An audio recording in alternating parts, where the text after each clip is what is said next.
నిజంగా ఈరోజు ఈ మాటలు మీరు వింటే బాధల్లో కూరుకుపోయిన వారికి, ఇబ్బందుల్లో పడిపోయిన వారికి, డిప్రెషన్ అనే ఒక డిసీజ్ చేత బాధపడుతున్న వారికి ఒక ఓదార్పు ఇచ్చాయి. మళ్ళా జాగ్రత్తగా వినాలి.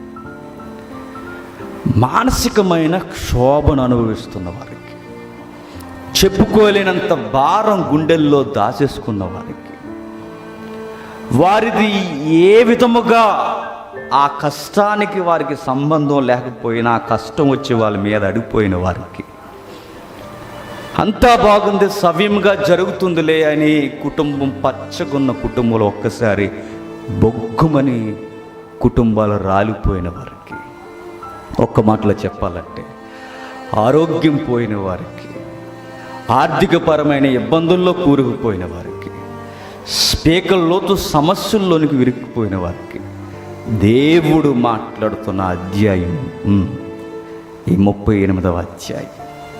చాలా బ్యూటిఫుల్ వర్డింగ్ ఉంది అక్కడ. చూద్దాం ఒకసారి. నేను చదువుతాను, మీరు చూడండి. చదువుతాను. అప్పుడు యెహోవా సుడిగాలిలో నుండి ఇలాగు యోబునకు ప్రత్యుత్తరం ఇచ్చెను. ఆగుతాం. 38 అధ్యాయాలు అంటున్నామంటే 38కి ముందు ఎన్ని అధ్యాయాలు ఉన్నాయి? జీకే బిట్టి చెప్పండి. 2 ఎక్కం బ్యాచ్ మనం చెప్పండి. 38 అధ్యాయాలకి ముందు ఇంకా ఎన్ని అధ్యాయాలు ఉన్నాయి? క్షమించండి, మిమ్మల్ని చూసి నేను కనుక 38కి ముందు ఇంకా 37 అధ్యాయాలు ఉన్నాయి. ప్రశ్న, 37 అధ్యాయాల్లో ఏం జరిగింది?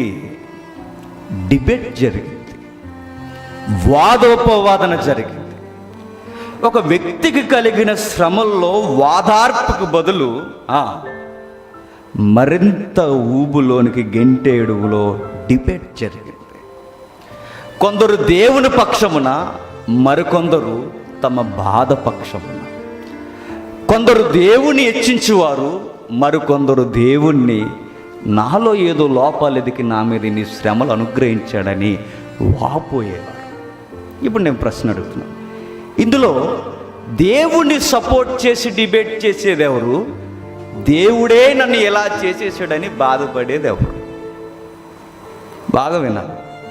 నిజంగా ఈరోజు మనకి అధ్యాయం బాగా అర్థమైతే బాధల్లో ఉన్న వారికి సత్యం ఎలా మాట్లాడాలో మనకు అర్థమవుతుంది. మనం చేసే భయంకరమైన మిస్టేక్ ఏంటంటే ఓదార్చడానికి బదులు దేవుణ్ణి పరిచయం చేస్తూనే దేవుణ్ణి వారి లైఫ్లో విలన్న చేస్తాం. నా మాట అర్థమవుతుందో లేదో? 38 అధ్యాయాలకు ముందు 37 అధ్యాయాలు ఏమి నడిచిందంటే ప్రార్థన వినబడుతుంది, విలపించడం కనబడుతుంది, ప్రాలాపన కనబడుతుంది, సమాధానం లేని బ్రతుకు కొరకు కేకలు వినబడుతున్నాయి. ఒక నీతిమంతుడు, నిర్దోషుడు అన్నీ పోగు చేసుకున్న తర్వాత బాగుందులే అనుకున్నప్పుడు సమస్తాన్ని పోగొట్టుకున్న ఒక దిగజారుడి జీవితం కనబడుతుంది. మరలా నేను చెప్తున్నాను, తన మందలు పోయాయి, తన ఆస్తులు పోయాయి, తన పిల్లలు పోయారు, చివరికి ఆరోగ్యం కూడా పోయింది. ఎవరు అతగాడు? యోబు. యోబు గూర్చి బైబిల్లో ఎందుకు దేవుడు రాయించాడంటే, అరే ఈయన ఎంత బాధపడ్డాడని అయ్యో అని అంటామని కాదు, ఇంతకు మించి బాధలు మనకి ఏమీ కలగలేదని ధైర్యం తెచ్చుకుంటామని దేవుడు మన కొరకు రాయించాడు. అది ఇదే శ్రమల్లో మనం ఉంటే మనం ఏమైపోతాం చెప్పనా? నాస్తికులం అయిపోతాం. ఇదే శ్రమలు మనకుంటే ఏం చేస్తాం చెప్పనా? దేవుణ్ణి మార్చేస్తాం. మనం ఇదే శ్రమలు మనకుంటే ఏం చేస్తాం చెప్పనా? ఉపశమనం కొరకు ఎదుగుతాం. ఎక్కడుందో ప్లేస్ అని. ఏంటి ఉపశమనం? మద్యమా, గుడుంబానా, ఇంకేమని చెప్పండి, కైనానా, గుట్కానా, ఇంకా స్త్రీ సంభోగమా? ఉపశమనం ఏదో ఒక విధముగా మైండ్ ఫ్రీ అవడానికి ఉపశమనాన్ని ఎదుగుతాం. కానీ యోబు మన జీవితాన్ని సవాల్ చేస్తున్నారట. ఆయన అంతర్గతంగా నలిగిపోతున్న పరిస్థితులు 37 అధ్యాయాలు రికార్డ్ చేశాడు. విషయం ఏంటంటే అధ్యాయాలన్నీ మనకు వద్దు, కానీ అధ్యాయాల్లో కీలకమైనవి 2-3 అధ్యాయాలు చెబుతాను, జ్ఞాపకం చేసుకోండి. విషయం ఏంటంటే ఒకదాని తర్వాత ఒకటి వచ్చి మీద పడిపోయాయట. నేను అడుగుతున్నానండి, దేవుడు యోబుని బాగా ప్రేమించాడా, నిన్ను బాగా ప్రేమించాడంటే చెప్పండి ఒకసారి. ఎవరిని? యోబునే బాగా ప్రేమించాడు అంటాను నేను. పక్షపాతమా దేవుని కంటే పక్షపాతం కాదు, కానీ తనను బాగుగా ప్రేమించు దేవుడు అనేకమైన శ్రమల గుండా తన పిల్లలను నడిపిస్తాడు. మరి మనల్ని ప్రేమిస్తున్నాడు. ఆయన ప్రేమ ఎక్కువ చూపిస్తే చెప్పండి, ఆయన వదిలేసి ఎక్కడిపోతాం మనం. ఆయన ప్రేమ ఎలా చూపిస్తాడు అనుకుంటున్నారు? నిన్ను తీసుకెళ్ళి సింహాసనం మీద, ఎంపీటీసీ సీటు మీద, ఇంకా పంచాయతీ ప్రెసిడెంట్నో, సీఎంనో, పిఎంనో చేయడు. ఆయన మొట్టికాయల మీద మొట్టికాయలు వేస్తాడట. నీ హెల్త్ అయినా ఎగిరిపోవచ్చట, నీ బడ్జెట్ లెక్కలైనా తికమకైపోవచ్చట, నువ్వు కట్టుకున్నదే పోరా ఎందుకు ఈ జీవితం అనొచ్చట. మనవరాళ్ళే నీ దగ్గరకు వచ్చి ఏలాకోలం చేస్తారట. ఇవన్నీ యోబు జీవితంలో ఉన్నవే, నేను కొత్తగా ఏం చెప్పట్లా. ముక్కు దగ్గర చేయబెట్టి మా తాత ఇంకా చచ్చిపోలేదేటని ఎదురు చూసే వంశం నీ దగ్గరకు వస్తుందట. ఎందుకు ఇవన్నీ జరిగాయంటే యోబుని దేవుడు అత్యధికంగా ప్రేమించాడు కనుక ఇవన్నీ జరిగాయట. అంటే దీనికి రెడీ అవుతామండి మనం. కరెక్ట్గా బడ్జెట్ లెక్కలు తేడా వచ్చి అంటే మళ్ళీ ఆదివారాలు కనబడం మనం లెక్క జమ అయ్యే వరకు. అవునా కదా చెప్తాం. ఏదో ఒకటి గట్టో లేదా ఏదో ఒకటి కొనుక్కున్నాం, ఏదో ఒకటి దాచుకున్నాం, ఏదో ఒకటి ప్లానింగ్ చేసుకున్నాం. దీని కొరకు ఈ బడ్జెట్ ఏమన్నా తేడా వస్తే, నెలసరి స్కేల్ తేడా వస్తే ఆదివారం కూడా మానేయకుండా వెళ్ళిపోతాం. దేనికి మానేస్తాం? దేనికి? ఆదివారం మానేస్తాం, మానేయకుండా వెళ్ళిపోతాం. ఎక్కడికి వెళ్ళిపోతాం? ఎక్కడ మానేస్తాం? ఆదివారం మానేస్తాం, రూపాయి కొరకు పరిగెడతాం. నన్ను యోబు గారికి నీలానాలా నెలసరి సరుకుల దగ్గర కాదు ప్రాబ్లం వస్తాయి. ఆయనకి నీలానాలా ఆయన ఏవో అప్పుల్లో కాస్తంత కూరుకుపోయాడనే ఆ బాధలు కాదు. ప్రాపర్టీ ఏది ఉందో మొత్తం ప్రాపర్టీ జీరో అకౌంట్ అయిపోయిందట. అంటే మనకు అయిపోతే, నేను చెప్తున్నాను, మనకు అయిపోతే మనం ఏం చేస్తాం చెప్పండి? నిజాయితీగా ఒప్పుకుందాం. దేవుడు లేడు, ఇంకెవడో లేడు. చెప్పండి. బతుకుంటే ఏదో ఆకు ఫ్రై చేసుకుంటారట. ఏమాకది? ఆ ఆకన్నా తిందాం, ఈ బైబిల్ పట్టుకుంటే కుదిరేలా లేదురా అబ్బాయి, చెప్పు మరి, నీ వెనకాల నేను పరిగెడతాను, సంపాదించుకుందామని దాచుకునేంత వరకు, జేబీ గల్లా నిండేంత వరకు అమ్మయ్య అనిపించింది మన మనసు. మనకి నిజంగా యోబు జీవితం ఎన్ని మార్లు చదువుకున్నా చాలా నూతనంగా ఉంటుందండి.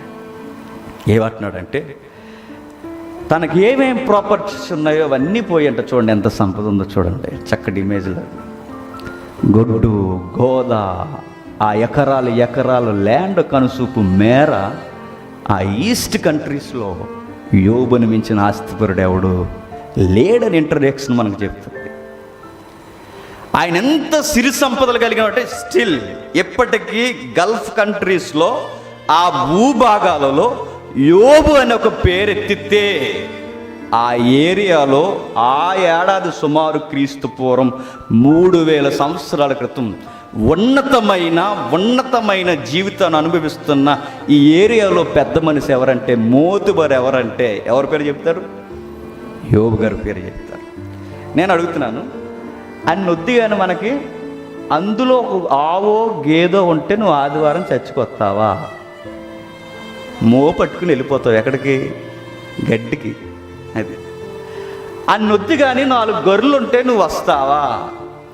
గొర్రెలు తోలుకెళ్ళాలి ఈ టయానికి, ఇబ్బంది లేకపోతే సాయంత్రం కానపిన సోనన్న అయ్యే బాయ్ అందుకే తోలుకెళ్ళిపోయామని చెప్తారట. నేను చెప్తాను, 4 గొర్రెలుంటే దేవుని దగ్గర ఉండు, ఒక బర్రె ఒక ఆవు ఉంటే దేవుని దగ్గర ఉండు. ఇన్ని ఉన్నా ఆ పెద్ద మనిషి ఎవరి దగ్గర ఉన్నాడట? దేవుని. అందుకే ఇవ్వడం మనకు. నేను చెప్తున్నాను, నేను మళ్ళీ చెప్తున్నాను, నీకు ఎంత ఇవ్వాలో అంతే. ఎక్కువిస్తే దేవుడు ఎంక చూడవు, నువ్వు తక్కువ ఇచ్చినా దేవుడు ఎంక చూడవు. మనకు ఎలా ఉన్న ప్రాబ్లమే. అందుకే దేవుడు మనం తీసుకొచ్చి అటు మధ్య తరగతి కాదు, అటు దిగువ తరగతి కాదు, అలా పడేసి బతికే అబ్బాయి అన్నాడు. అంతే. నువ్వు ఎంత ప్రార్థన చేయి, 10 ఆవులు ఈ ప్రభువాన్ని ఇవ్వడు. ఎందుకు? ఆవులు దొరికిపోతావు నువ్వు ఆదివారం మానేసి. 100 గొర్రెలు ఈ ప్రభు అంటే 100 ఎందుకు, ఒక 20 గొర్రెలు ఈ ప్రభు అంటే ఏం చేస్తావు? దాన్ని ఇంకా సంతానోత్పత్తి ఏం చేయాలని యూట్యూబ్లో సీరియస్గా చూడవా? అందుకే దేవుడు ఎవడు ఆయనకి చూడండి ఎన్నో ఇచ్చాడట. అవన్నీ ఇస్తే ఆ బిజీ లైఫ్లో దేవుణ్ణి ఆరాధించడం మాత్రం మానేలేదట. వెరీ గుడ్ పర్సనాలిటీ యోబు గారు. ఎంత బాగుందంటే ఆస్తులు పోయాయట. సరే, ఇలా ఆస్తులు పోయాయి, బాగానే ఉంది పరిస్థితి అనుకునేసరికి యోబు గారికి అన్నయ్య ఉన్నాడని ఉంది అక్కడ. యోబు గారు అన్నింటికి కుశలముగా కుటుంబాన్ని, తమ్ముడి యొక్క కుటుంబాన్ని, యోబు గారు తమ్ముడు, ఆయనకి తమ్ముడు కుటుంబాన్ని లంచ్కి ఆహ్వానించారు. పిల్లలందరూ వెళ్ళారు, మరి వెనక వస్తానని చెప్పాడు, ఏంటో నాకు తెలియదు, మరి అక్కడ లేదంతే ఎవరంగా. ఈలోపు కుటుంబంలో వీళ్ళ ఆవిడ ఈయన తప్ప పిల్లలందరూ, కూతుర్లు కొడుకులు ఎక్కడికి వెళ్ళారట? వాళ్ళిచ్చే చెప్పండి మెనూకి న్యాయం చేయడానికి వెళ్ళారట. అందరూ భోజనం చేస్తున్నారు. ఆ పిల్లలు మంచోళ్ళ అంటే వాళ్ళు కూడా చాలా మంచోళ్ళండి. ఎంత మంచోళ్ళు అంటే నెమ్మదస్తులు, చక్కగా ఉంటారు, బాగుంటారు. వాళ్ళు మంచోళ్ళని మనం ఎలా చెప్పగలమంటే, యోబు గారు ఎవ్రీడే వాళ్ళ లోపాలు ఏమన్నా ఉన్నాయేమని ఏ రోజు బలియాగం ఆ రోజు పాప పరిహారార్థపు బలి తన పిల్లల అకౌంట్లో ఇచ్చేస్తున్నాడట. తన పిల్లల విషయంలో ఏ మరక మచ్చ లేకుండా చాలా జాగ్రత్తగా పెంచుకుంటున్నాడట. ఇలా కూతుర్లు ఎదుగొచ్చారు, కొడుకులు ఎదుగొచ్చారు, ఇక రేపో మాపో ఆ ఇంట్లో శుభకార్యాలు జరగబోతున్నాయి. వయసు వచ్చిన కూతురు ఇంట్లో తిరిగితే నిజంగా చూడండి ఆ సంబరం వేరు, అవునా కదా? చక్కగా అనిపిస్తుంది. చక్కగా తల్లిలా అలా తిరుగుతున్నప్పుడు ఒక పక్షాన రేపు వెళ్ళిపోద్దేమో అని బాధ ఉంటుంది, మరో పక్షాన నా కూతురికి త్వరలోనే శుభకార్యం జరుగుతుంది. వయసు వచ్చిన కొడుకు అలా కళ్ళ ముందు తిరుగుతున్నాడు అనుకోండి, తల్లిదండ్రులకు ఎలా ఉంటుందండి? రేపు మాపో ఈడు మా ఓడు చెప్పండి, మా ఓడు సంసారం కాబోతున్నాడు, వాళ్ళకు కూడా ఫీలింగ్స్ ఉంటాయి. ఇలాంటి ఫీలింగ్స్ యోబు గారికి ఉంటాయో ఉండవచ్చు. వయసు వచ్చిన కొడుకులు ఉన్నారు, వయసు వచ్చిన కూతుర్లు ఉన్నారు. ఇలాంటి టైంలో భోజనం చేస్తూ ఉండగా సుడిగాలి ఆ ఇంటిని తాకి తన అన్న ఇంటినంతటిని పడగొట్టేసి ఆ గోడలు, ఆ బరువులు, ఆ కూతుర్లు, కొడుకుల మీద పడిపోయి చచ్చిపోయారు. ఈ వార్త వెంటనే మోసుకొచ్చాడు మరణంలో. కూతుర్లే కదయ్యా, కొడుకులు కూడా చచ్చిపోయారు. యోబు ఏం మాట్లాడలేదు, అలా ఉండిపోయి ఉంటాడు పాపం. ప్రాపర్టీ పోయింది, అక్కడే సగం ప్రాణం పోద్దు మనకైతే. ఆస్తులు పోయిననే ఆస్తుల కన్నా ఎక్కువ సంతానం పోయింది. సరేలే అనుకుంటున్నప్పుడు, ఏదోలా ఇచ్చేద్దాం లేదు జీవితం అనుకుంటున్నప్పుడు జీవితంలో ఆరోగ్యం కూడా పోయిందట. నిజంగా చెప్పండి, ఇన్ని ప్రాబ్లమ్స్ ఒక మనిషికి వస్తే ఆ మనిషి ఎలా బతకాలనుకుంటాను నేను అడుగుతున్నాను. ఆస్తులు పోయి, పిల్లలు పోయి, చివరికి నేను ఏదోలా బతుకుదాం అనుకుంటే తిన్నది కూడా వంట పెట్టనంత అనారోగ్యం దాపరిస్తే ఆ జీవితం ఏమైపోవాలి? సావే శరణ్యం అని ఎత్తుక్కుంటాం. యోబుకు ఆ డిప్రెషన్లోకి వెళ్ళిపోయాడట. డిప్రెషన్ అంటే ఎలా ఉంటుందో నేను చూశానండి, చూసిన వాళ్ళు కూడా అడగండి. ఎలా ఉంటుంది చెప్పనా? నిజంగా ఆ టైంలో మనకు గుండె వేగంగా కొట్టుకుంటుంది, చాలా వేగంగా, నిద్ర పట్టదు, తినాలనిపించదు. ఆ టైంలో నీకు రకరకాల వంటకాల ఐటెం తెచ్చి నీ ముందెట్టినా నీకు యావగింపు తప్ప తినాలన్న ఆశ కూడా రాదు. ఆ టైంలో ఎక్కువ నేను పిలిచే ఒకే ఒక్క మాట నీ హృదయంలో ఏంటి చెప్పనా? త్వరగా చచ్చిపోతే బాగుంది అనిపిస్తుంది. యోబు గారు నేను అడుగుతున్నాను, మనలాంటి చిన్న చిన్న డిప్రెషన్స్ కాదు ఆయనకి, చాలా చాలా భయంకరమైన తుఫాను లాంటి పరిస్థితి ఆయన జీవితంలోకి వచ్చేసిందట. అన్ని జరిగినాయి అని ఎన్నో అధ్యాయం చెప్తున్నాయి? ఈ 37 అధ్యాయాలు చెప్తున్నాయి. మొదటి అధ్యాయంలో డిస్కషన్ జరుగుతుంది. ఈ ప్రాబ్లంకి ముందు ఏం జరుగుతుందంటే, 2 మహాశక్తులు ఒక మనిషి కోసం డిస్కషన్ చేసుకుంటున్నాయట. ఏంటవి? 2 మహాశక్తులు, ఒకటి దేవుడు, 2 సాతాను. భూమి మీద పచ్చగా గడుపుతున్న కుటుంబం కొరకు డిస్కషన్ స్టార్ట్ అయిందట. ఏమనంటే, ఆస్తులు ఎక్కువయ్యాయి, ఆర్థికపరమైన లాభాలు వస్తాయి, లాభాలు దించాయని కాదట. మరి దేని కొరకు డిస్కషన్ జరిగిందంటే క్యారెక్టర్ కొరకట. దేని గురించి? క్యారెక్టర్. నా యోబు సంగతి వింటివా అని పెద్దయిన అడుగుతున్నాడు. ఎవరు? దేవుడు. ఆ సభలోకి వచ్చి, ఆ ప్రాంగణంలో కూర్చున్న ఆ సభలో లేదా ఆ మీటింగ్లో యోబు గూర్చి ఒక పాయింట్ లేపి అపోజిషన్కి అప్పగించి, మా ఓడి సంగతి తెలుసా నీకు అని అడిగాడు. నేను అంటున్నాను, అలా అడుగుతున్నాడంటే అప్పటికే చాలా సంతోషపడిపోతున్నాడు. ఎవరిని చూసి? యోబుని చూసి. పనిలో పని అనుకున్నాడు, నా బిడ్డలో ఇంకా కనిపించని మరకలు, మచ్చలు అవి కూడా తుడిచేయాలనుకున్నాడు యోబు జీవితంలో. అందుకు దేవుడు గ్రీన్ సిగ్నల్ ఇచ్చాడు. వాడు కూడా అడిగాడు, ఏమని? ఎందుకుండడు భక్తి, కానీ ఎక్కడ చెయ్యేస్తే అక్కడ బంగారం అయిపోతుంది, ఎక్కడ అడుగెడితే ఆ భూమి పండిపోతుంది, ఆయన ఏ పని చేసినా దీవెనలే దీవెనలు, మరి భక్తి కొండిపోతే ఎలా ఉంటాడు ప్రభా అన్నాడు. అయితే అప్పుడు దేవుడు అన్నాడు, ఉన్నా లేకపోయినా నా కొడుకే అన్నాడు. ఇచ్చినా ఇవ్వకపోయినా నా బిడ్డే అన్నాడు. పర్మిషన్ ఇవ్వండి సార్ అన్నాడు. ఎవరు? అది మన బ్రదర్ అడు. ఎవడాడు? సాతాను గాడు. సరే వెళ్ళు అన్నాడు. వచ్చేసాడు వేగంగా. టకమని ప్రాపర్టీ దగ్గర నుంచి చెప్పండి, వారి యొక్క బిడ్డల వరకు అందరినీ నేల మొలకలతో సహా తుడిచేసాడట. అయిపోయింది. ఇద్దరు డిస్కషన్ ఒక వ్యక్తి మీద క్యారెక్టర్ విషయంలో డిస్కషన్ జరిగింది. ఇలా నడుస్తూ రాగా 3వ అధ్యాయంకి వచ్చేసరికి ఇప్పుడు నేను చెప్పిన వివరణంతా మీకు కనబడుతుంది. ఆ 3వ అధ్యాయంలో పరిస్థితి అంతా ఘోరంగా మారిపోయింది. పరిస్థితి చాలా దారుణంగా మారిపోయింది. ఆ టైంలో 3 స్నేహితులు వచ్చారట. ఎవరు? 3 స్నేహితులు. ఈ 3 స్నేహితులు వచ్చి ఏం చెప్తున్నారంటే, వాళ్ళు మాట్లాడి యోబుని అసలు మాట్లాడినవాళ్ళు. బాగా వినాలి. బాధలో ఉన్నప్పుడు మనం అబ్జర్వ్ చేసుకోవాలి. సెన్సిటివ్ విషయం ఏంటంటే, బాధలో ఉన్నవాడిని కాస్తంత మాట్లాడినవ్వాలి. గుర్తెట్టుకోండి. ఎప్పుడు మనం వెళ్ళి పెద్ద క్యాసెట్లు వేసేస్తాం అక్కడికి వెళ్ళి, ఆ క్యాసెట్ ఆడికి ఎక్కదో గుర్తెట్టుకోండి. ఆడిని మాట్లాడినవ్వాలి. ఏం మాట్లాడతాం? ఆ లోన ఉన్నదంతా చెప్పుకుంటాడు. వాడికి ఏం జరిగిందో ఆడు పాయింట్ ఆఫ్ వ్యూ ఏంటో చెప్తాడు. మాట్లాడినవ్వాలి. యోబు స్నేహితులు ఏం చేస్తున్నారంటే, యోబుని ఏం మాట్లాడినవ్వట్లేదట. బాగానే వచ్చారు, సంజయ్సి చెప్పినట్టే మాట్లాడుతున్నారు, అంతా బాగుంది. కానీ విషయం ఏంటంటే, చాలాసార్లు మనం చేసే తప్పే మనకన్నా ముందటి తరాలు ఈ పెద్దలు చేస్తున్నారు. చాలా పెద్ద వయసు వాళ్ళది, చిన్న వయసు ఏం కాదు. వృద్ధాప్యానికి దగ్గరకు ఉన్నారు యోబు స్నేహితులు. అలాంటి టైంలో యోబు గారి స్నేహితులు ఏం చేస్తున్నారంటే, యోబుకి మాట్లాడడానికి అవకాశం ఇవ్వట్లేదట.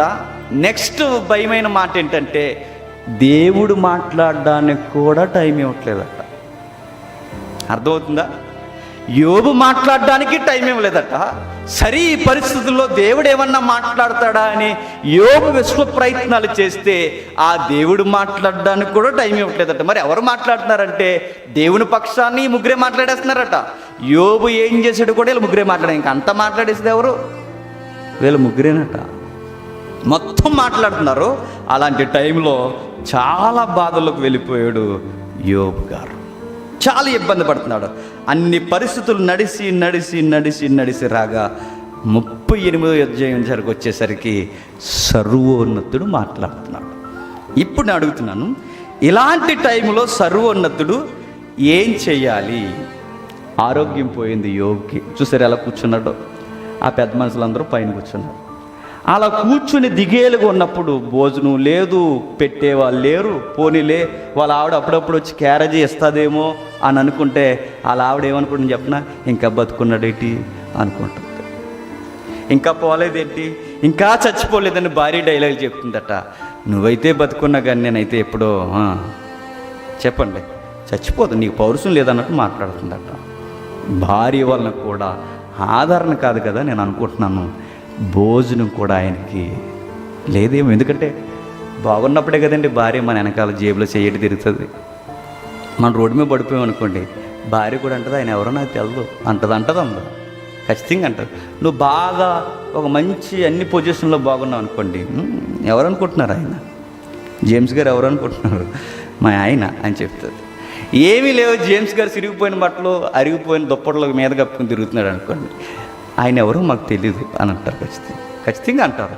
పొజిషన్ అంత బ్యాడ్ అయిపోయింది. ఆమె కూడా మనలాంటిదే అన్నదే. నీ అడ్రస్ చెప్పుకోవడానికి కూడా నాకు అంత ఇంట్రెస్ట్ ఏమీ లేదు, ఆధార్ కార్డులో నీ పేరు దించేద్దాం అనుకుంటున్నా అంటది. ఇంకా వైఫ్ ఆఫ్ యోబు అని ఉంది, నాకు నచ్చట్లా, తీసేద్దాం అనుకుంటున్నాను అన్నీ అంటుంది. అలాంటి టైంలో వచ్చి అంటుందట, చచ్చిపోండి సార్ అంటే. ఇన్ని పరిస్థితుల మధ్య దేవుడు వచ్చి ఏం చేయాలి చెప్పండి. 38 అధ్యాయం. ఓ పక్కనేమో స్నేహితులు అనుకున్న వాళ్ళేమో నీదే ఏదో తప్పు, లేకపోతే నీకు ఇంత కష్టం ఎందుకు వస్తుంది అన్నారట. ఎవరు? స్నేహితులు. నీ మిస్టేక్ లేకపోతే దేవుడు నిన్ను ఎందుకు సడన్గా మెరుపు దాడిలో నీ జీవితం ఎలా అయిపోద్ది? నువ్వే ఏదో చేసుంటావు, మా దగ్గర చెప్పకపోయినా ఆయన దగ్గర ఒప్పుకో. అయినా నువ్వు తప్పు అంటే ఒప్పుకోవేంటి? నీ తప్పు లేదంటావేంటి?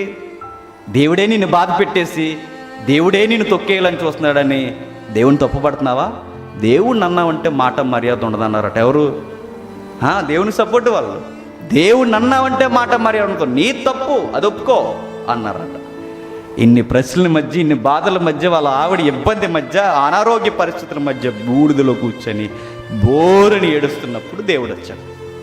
సుడిగాలిలో వచ్చాడు. ఆ సుడిగాలిలో దేవుడు వచ్చినప్పుడు ఏం మాట్లాడాలి చెప్పండి. ఫస్ట్ మనం అయితే ఏమనుకోండి చెప్పనా, మై డియర్ సన్ యోబు, నీ తప్పేమీ లేదని ఎక్స్పెక్ట్ చేస్తామా. కానీ దేవుడు ఏమంటున్నాడు చెప్పనా, ఓ అబ్బాయి కొన్ని ప్రశ్నలు అడుగుతాను, నాకు ఆన్సరు చేయి. ఈ టైంలో క్వశ్చన్ అవర్ అవసరమా చెప్పండి, అనిపిస్తుందా లేదా మనకి? మళ్ళీ క్వశ్చన్స్ అవి జీకే బుక్లో కూడా దొరకవు, వెతికినా ఎప్పటికీ దొరకవు కూడా. అలాంటి ప్రశ్నలు అడుగుతున్నారట. ఎవరిని? యోబు గారిని. ఇన్ని సమస్యల్లో, ఇన్ని ఇబ్బందుల్లో ఉన్నప్పుడు దేవుడు ఇన్ని ప్రశ్నలు అడగడం దేనికి? ఆంతర్యం ఏంటి? అదే ఓదార్పు. ఏదో ఉందండి, దేవుడు ఓదార్చే విధానం వేరు, మనం ఓదారుస్తున్నామని దేవుణ్ణి విలన్ చేసే విధానం మందు వేరు. అందుకే చూద్దాం ఎంత బాగుందో చూడండి. అప్పుడు యెహోవా సుడిగాలిలో నుండి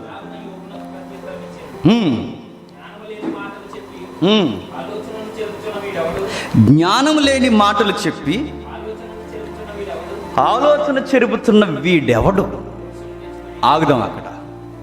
ప్రతి వర్డ్ 11 వచ్చిన వరకు మనకు చాలా అవసరం. మెయిన్ వర్డ్స్ ఉన్నాయి అక్కడ. ఏమంటున్నాడు చూడండి, సుడిగాలిలో నుండి ప్రత్యక్షమై అన్న. ఏంటట? సుడిగాలిలో నుండి ప్రత్యక్షమై. ఏడ్చేవాడి దగ్గరికి ఎవరైనా వస్తే ఫస్ట్ మనం ఏం కోరుకుంటాం? హగ్గు. ఈ మధ్య బాగా ఫ్యాషన్ కదండి. ఎవరన్నా ఏడుస్తున్నారనుకోండి, వెంటనే ఏడకు నాన్న అని ఇలా తీసుకుంటాం అనమాట. చిరంజీవి గారు ఈ మధ్య ఎక్కడికి వెళ్ళారు చూసారా? వార్తల్లోనేలండి. చూసిన తర్వాత ఇవన్నీ హగ్గింగ్లు కాస్తంత పైసలు ఉన్న వాళ్ళకి బాగా ఫ్యాషన్ అయింది. ఇంకా విషయం ఏంటంటే, ఏదో ఒకటి A2C పేపర్ ఇస్తాం, ఇచ్చి కొంచెం కళ్ళు తుడుచుకోండి అంటాం. కచ్చిపో ఇస్తాం, లేదా టవలో ఇస్తాం, లేకపోతే మనమే చేతులతో చెప్పండి తుడుస్తాం. దేవుడు ఏమీ చేయట్లేదట. రావడమే ధూళి లేపుతున్నాడట. దేవుడు ఏం చేస్తున్నాడు? సుడిగాలిలో ప్రత్యక్షమై. సుడిగాలిలో ప్రత్యక్షం అవడం ఏంటి? కచ్చిపోయేదో లేదో బాధపడకు యోబు, నీకు ఈ వాగ్దానం ఇస్తున్నాను, నీ జీవితం నూరంతలు కాబోతున్నాను అనుకుండగా సుడిగాలిలో ప్రత్యక్షం అవడం ఏంటి? బాధల్లో బాధ ఏంటి చెప్పనా? యోబుకి సుడిగాలి పేరు చెబితే చెప్తున్నాను, భయము, బాధ, తిక్క రేగిపోద్ది. ఎవరికి? యోబుకి. ఎందుకు చెప్పండి? సుడిగాలితో చాలా సేదు అనుభవాలు ఉన్నాయి. ఎవరికి? యోబు గారికి. 36 అధ్యాయాలు ముందు ఏం జరిగిందో మనకు తెలుసు.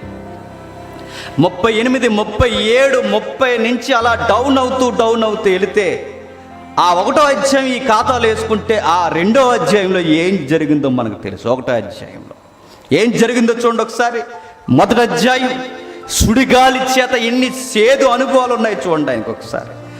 1వ అధ్యాయం 18, 19 వచనాలు. అతడు మాట్లాడుచుండగా వేరొకడు వచ్చి, నీ కుమారులు, నీ కుమార్తెలు తన అన్న ఇంట భోజనము చేయుచు ద్రాక్షరస పానము చేయుచుండగా గొప్ప సుడిగాలి ఆ ఇంటి 4 మూలలు కొట్టగా అది యవనుల మీద పడినందున వారు చనిపోయి. బాగుండండి. సుడిగాలి చూసిన వెంటనే యోబుకి ఎవరు గుర్తొస్తారు? చచ్చిపోయిన తన తీపి జ్ఞాపకాలైన కొడుకులు కూతుర్లు గుర్తొస్తారు. బాధల్లో ఉన్న వాడికి మరింత బాధ ఏంటో చెప్పనా, ఆ సుడిగాలి ఎదురు రావడం. ఇదే నా కొడుకుని కూతుర్ని పట్టున పెట్టుకుంది. ఈ ప్రమాదమే నా కుటుంబాన్ని మొలకలతో సహా చంపేసింది. ఈ సుడిగాలే నా కుటుంబాన్ని, నా ఆస్తులను ఊడ్చేసింది. ఈ సుడిగాలని ఖచ్చితంగా యోబు గారికి ఆ జ్ఞాపకాలు వస్తాయా రావా? వస్తాయని దేవునికి తెలుసా తెలియదా? మరి తెలిసినా ఇంకా ఏ యాంగిల్లో కూడా దేవుడు యోబుకి ప్రత్యక్షం అవ్వకుండా సుడిగాలిలోనే ఎందుకు ప్రత్యక్షం అవుతున్నాడు? అది ఇప్పుడు ఈ అధ్యాయం మనకు కావాల్సింది. మోసేకి పొదలో కనబడ్డాడు, యాకోబుకి దర్శనంలో కనబడ్డాడు, ఒక్కొక్క భక్తుడికి ఒక్కోలా కనబడ్డాడు. ఏదో ఒక యాంగిల్ తీసుకోకుండా యోబుకి సుడిగాలే ఎందుకు? ఆ సుడిగాల్లో చేదు జ్ఞాపకాలే కాదు, జీవితాన్ని ఎలా చూడాలో కూడా నేర్పించే జ్ఞాపకాలు యోబుకి పోగొట్టబోతున్నాడు దేవుడు. గుర్తెట్టుకోండి, చాలా గంభీరమైన సంగతులు ఉన్నాయి. సుడిగాలిలో నుండి యెహోవా యోబుకి ప్రత్యక్షమై, యెహోవా దేవుడు, బైబుల్ దేవుడు యోబుకి ఎలా ప్రత్యక్షమయ్యాడంటే తన కుటుంబం నాశనం చేసిన నాశనంలో నుండే ప్రత్యక్షమయ్యాడట. బాగా ఒక విషయం చెప్పనా, దేవుడు బాగా ఎప్పుడు అర్థమవుతాడు చెప్పనా? నేను చాలాసార్లు చెప్పిందే మరలా చెప్తున్నా. మీకు ఏదైతే బాధగా, ఇబ్బందిగా, సమస్యగా ఉంటుందో ఆ టైంలోనే దేవుడు మనకు బాగా అర్థమవుతాడు. ఒకసారి సోమరాజు అని చెప్పాడుగా, ఉదాహరణ చెప్తున్నా. అప్పటి వరకు లెక్క వేరు, అప్పటి నుంచి లెక్కేరు. ఈ రెండు లెక్కల మధ్య ఏ లెక్క తేలిందంటే అన్నకు కరోనా వచ్చింది. ఎవరికి? సోమరాజు. ఆయన మాట్లాడే తీరు చూడండి ఎలా ఉంది. నాకు ఎవరెవరు నా వారు, ఎవరెవరు బయటి వారు, ఎవరెవరు నాకు ఓదార్చేవారు, ఎవరు నా బాగును జీవితాన్ని కోరిన వారన్న మాట ఎలా చెప్పగలిగాడు? బాధలోనే చెప్పగలరు. ఆ బాధలు అన్న మాట ఏంటో తెలుసా? నేను దేవుని వలన తప్ప ఇక దేని వల్ల ఈరోజు నేను బతికి లేడన్నాడు. అతనే కాదు, ఎవరైనా దేవుణ్ణి బాగా చూసేది ఎప్పుడు చెప్పనా? కష్టము, ఇబ్బంది, సమస్యల్లోనే దేవుడు మనకు బాగా దగ్గర అయిపోతాడండి. మనం దేవునికి దగ్గరికి వెళ్ళిపోతాం, దేవుడు మనకి దగ్గరకు వస్తాడు. ఆయన హృదయ స్పందన మన హృదయ స్పందన దగ్గర అయిపోతుందట. నిజంగానండి, యోబు గారి జీవితంలో ఎందుకు సుడిగాల్లో నుంచి వస్తున్నాడంటే నీ చేదు జ్ఞాపకాలే నీ బాధకి సమాధానం అవ్వాలి. నేను చెప్తాను యోబు కంగారు పడక. అయితే ఈ డిబేట్లో ఈ ముగ్గురే కాకుండా ఈడెవడో నాలుగోడు వచ్చాడు. ఈడెవడు అని అడిగాడు. ఎవరు? దేవుడు అడిగాడు. చూడండి ఎందుకని మంచిది, నేను అడుగుతున్నాను అనుకుంటారు. రెండో వచ్చిన జ్ఞానము లేని మాటలు చెప్పి ఆలోచన చెరుపుచున్న ఈడెవడు? ఈ నాలుగోడు. మీకు అర్థమవుతుందా? ఇప్పటి వరకు నేను శతపురుగులా తినేశారు ఆ ముగ్గురు, ఇప్పటి వరకు నిన్ను బాధ పెట్టేశారు నీ స్నేహితులు.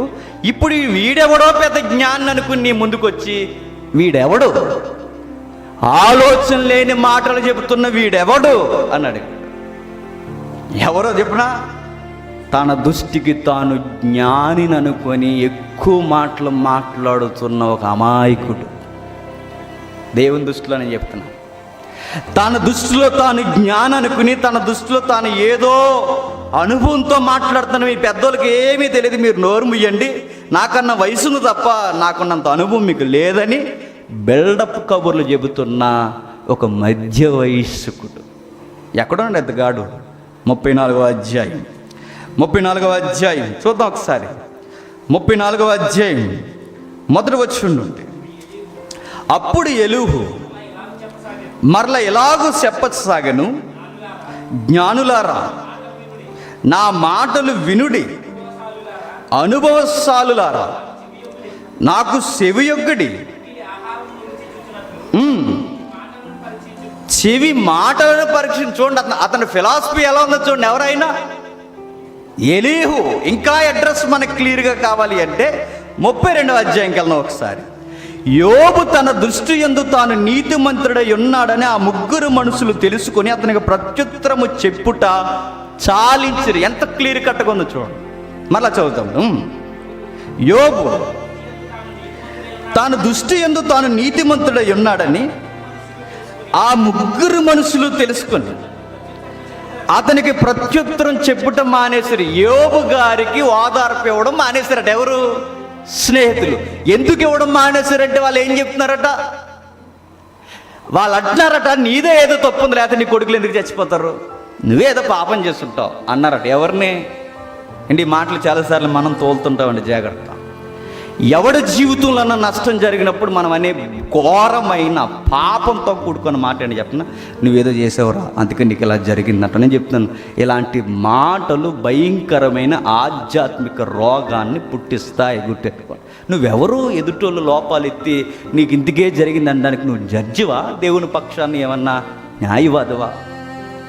బాధలో కలిగిన వారిని మనం ఓదార్చాలి తప్ప నువ్వేదో చేసేవారు నీకు ఎలాగే జరిగిందంటే నిన్నేమనాలి? నేను ఈ మాట ఎందుకు చెప్తున్నా అంటే, ఈ మధ్యకాలంలో కూడా జరిగిందంటే, బిడ్డ చచ్చిపోయి వాళ్ళు ఏడుస్తుంటే, బిడ్డ లేక వాళ్ళు డాక్టర్లు తప్పుతూ వాళ్ళు చచ్చిపోయారు. డాక్టర్లకు చేతగాక వాళ్ళకి నార్మల్ డెలివరీ రాక బిడ్డ చచ్చిపోయి వాళ్ళు ఏడుస్తుంటే వెనకాల డైలాగులు ఏంటి చెప్పిన, వాళ్ళ తల్లిదండ్రులు ఏదో తప్పు చేసి ఉంటారు అందుకే బిడ్డ చచ్చిపోయాడు అంటున్నారు. అంటే ఈ గాడిదల్ని ఏమనాలండి? ఈ గాడిదల్ని ఏమనాలి చెప్పండి? తప్పు కదండి.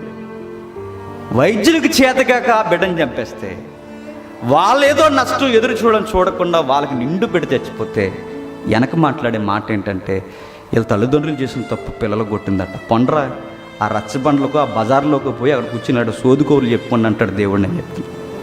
మనం దేవుని బిడ్డలు, మనం వాదార్పునివ్వాల్సిన వారమే తప్ప, ప్రేమించవలసిన వారమే తప్ప ఎదుటోళ్ళ నష్టాలకి తోకాలు వేస్తూ కూర్చోడానికి వీళ్ళేది. గుర్తెట్టుకోండి.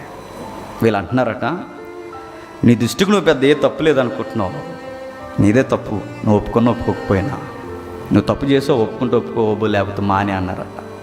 నేను ఒప్పుకుని అన్నాడు మౌనంగా. ఎవరు?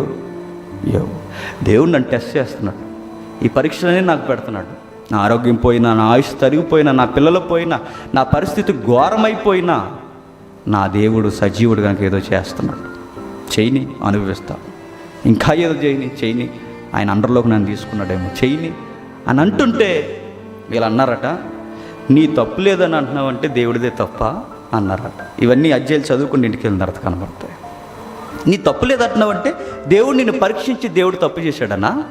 సరే నీతో వాదించడం టైం వేస్ట్ కానీ వదిలే అన్నప్పుడు నాలుగోడు వచ్చాడట.